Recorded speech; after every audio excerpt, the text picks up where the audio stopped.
Jangan berpikir jauh-jauh. Di Keuskupan Malang saja, cara singkat saya mengatakan, tenaga para imam terlalu sedikit. Memang kelihatan jumlahnya besar, tapi pekerjaannya juga amat besar. Di pendidikan, di tarekatnya sendiri, di sekolah, rumah sakit, dan lain-lain. Yang bekerja di paroki hanya sedikit.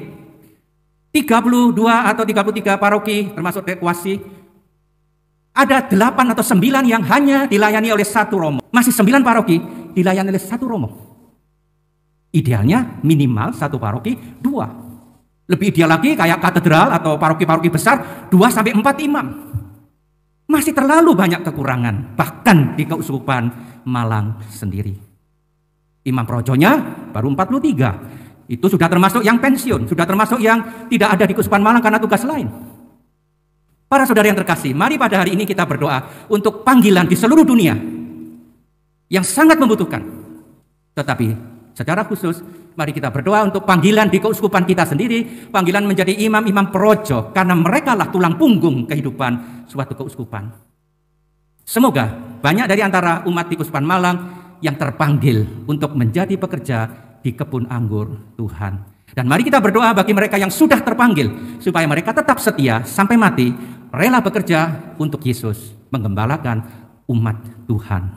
Nyanyikanlah nyanyian bagi Tuhan, sebab telah nyulahnya keajaiban, keselamatan telah dikerjakan Tuhan, yang oleh tangan kanannya yang kudus.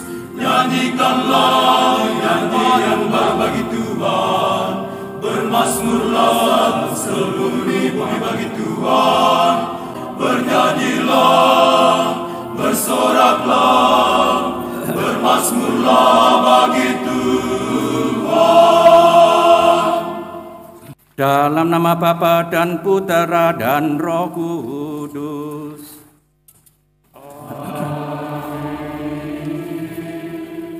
Damai bagimu.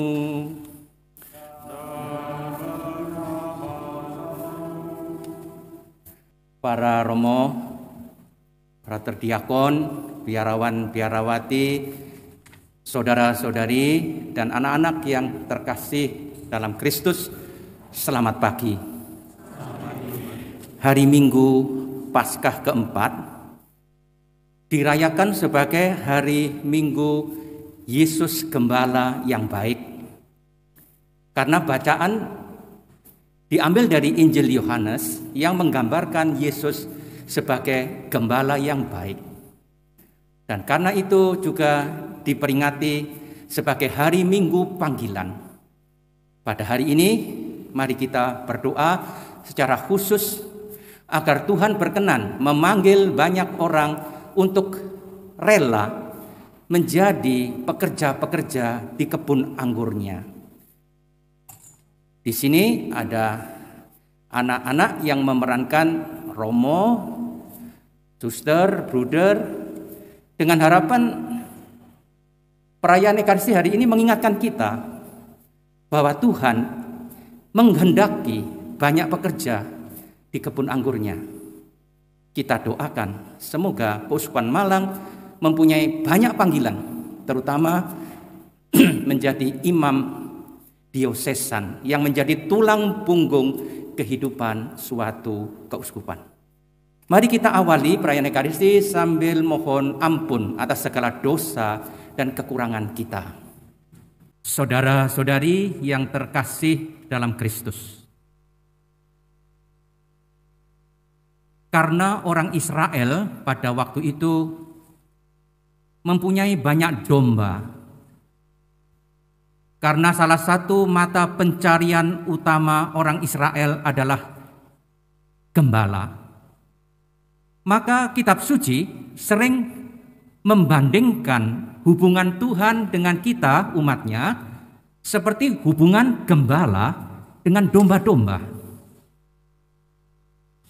supaya bisa sedikit mengerti bagaimana Tuhan. Kitab suci mengajak kita untuk melihat hubungan seorang gembala dengan domba. Dan hubungan itu sangat kaya dan sangat indah. Tidak mungkin melukiskan semuanya itu pada saat ini. Tetapi singkatnya, seorang gembala itu harus bekerja keras. Pagi-pagi dia harus mengeluarkan domba satu persatu dari kandang, harus memeriksa domba-domba untuk melihat apakah ada yang terluka karena digigit binatang pada malam hari. Harus mengoles badan domba dengan minyak untuk mengusir lalat. Lalu pelan-pelan dia berjalan di depan, domba-domba mengikuti dari belakang. Mereka sering harus berjalan jauh untuk mencari rumput. Jadi, seorang gembala satu hari itu berapa jam bersama domba? Berjalan bersama domba, kehujanan, kepanasan bersama domba, berbaring karena capek bersama domba. Sehingga seperti dengan anjing atau kucing atau dengan binatang lain, ada hubungan yang dekat antara domba dengan gembala. Setiap hari mereka bergaul bersama, sehingga domba mengenal suara gembala, mengenal bau dari gembala, karena setiap hari memang bergaul.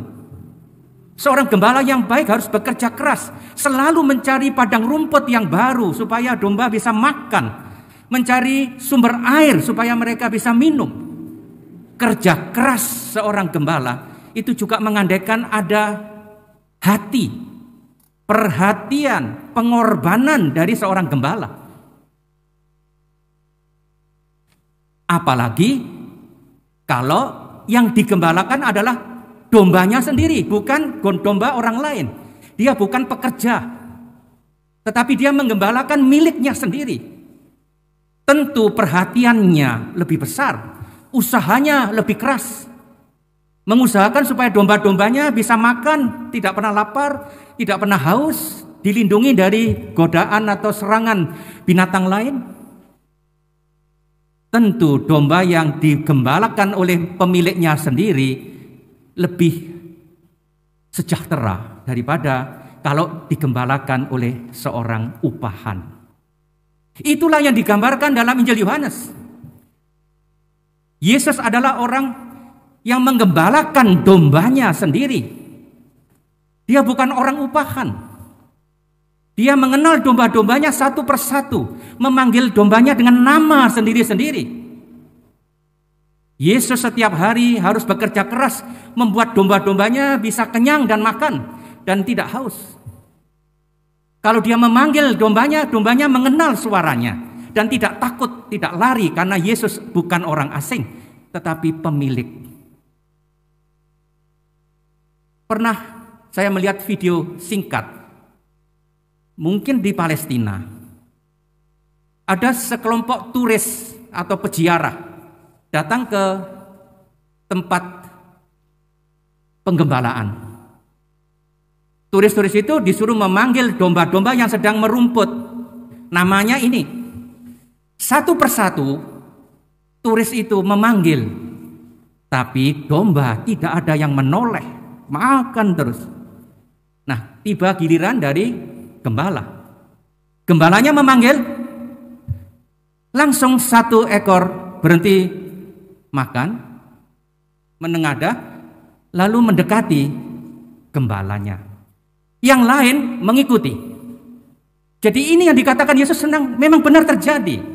Kalau gembala memanggil nama domba, domba mengenal suara gembalanya dan mau mengikuti perintahnya. Dipanggil, mereka datang.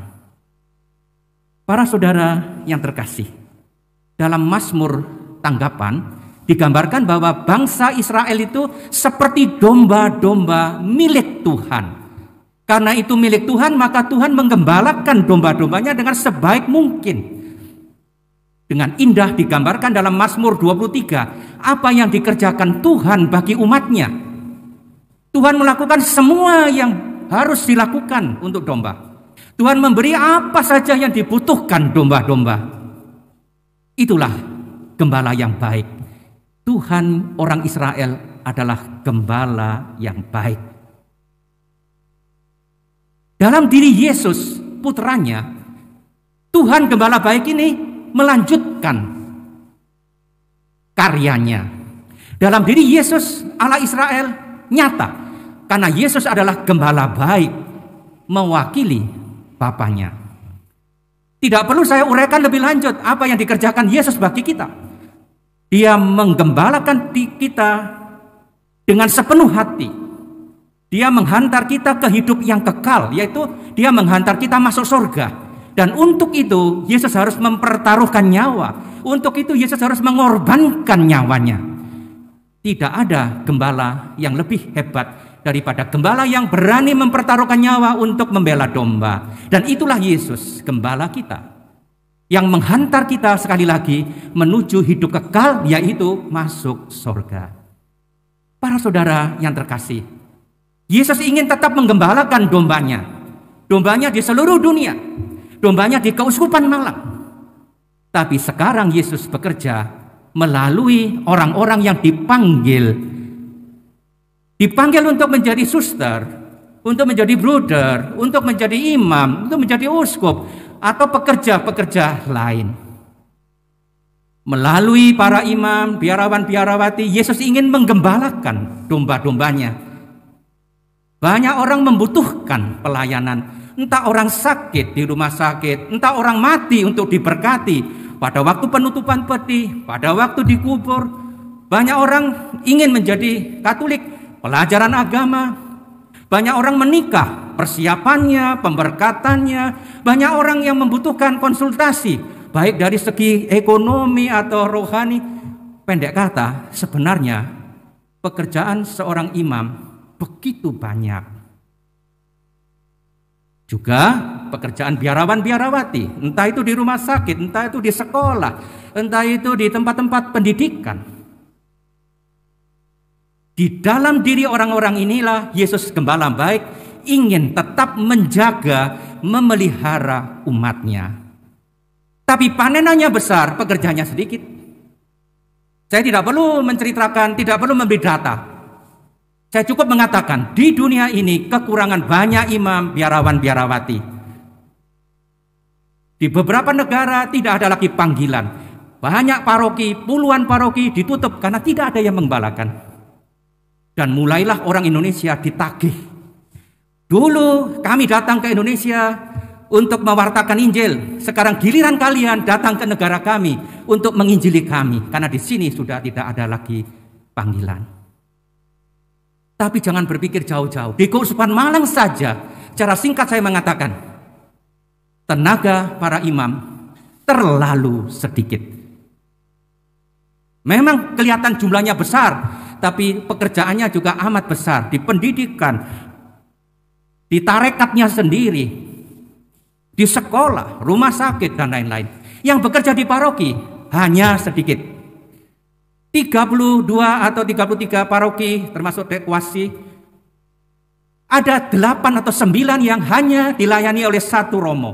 Masih 9 paroki dilayani oleh satu romo.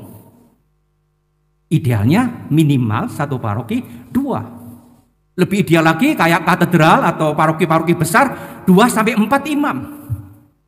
Masih terlalu banyak kekurangan, bahkan di Keuskupan Malang sendiri. Imam projonya baru 43. Itu sudah termasuk yang pensiun, sudah termasuk yang tidak ada di Keuskupan Malang karena tugas lain. Para saudara yang terkasih, mari pada hari ini kita berdoa untuk panggilan di seluruh dunia yang sangat membutuhkan. Tetapi secara khusus, mari kita berdoa untuk panggilan di keuskupan kita sendiri, panggilan menjadi imam-imam projo, karena merekalah tulang punggung kehidupan suatu keuskupan. Semoga banyak dari antara umat di Keuskupan Malang yang terpanggil untuk menjadi pekerja di kebun anggur Tuhan. Dan mari kita berdoa bagi mereka yang sudah terpanggil, supaya mereka tetap setia sampai mati, rela bekerja untuk Yesus, menggembalakan umat Tuhan. Amin. Marilah menyatakan misteri iman kita. Wafatmu Tuhan kami wartakan, kebangkitan-Mu kami muliakan, hingga Engkau datang. Bagi yang belum tahu, Diakon Galuk ini yang sedang mendampingi saya dan Roma Catur. Selamat bertugas di katedral. Mari kita mohon berkat Tuhan. Tuhan bersamamu. Semoga Allah yang Maha Kuasa memberkati saudara, Bapa dan Putra dan Roh Kudus. Saudara sekalian, perayaan Ekaristi sudah selesai. Pergilah dalam damai sambil memuliakan Tuhan dengan hidupmu.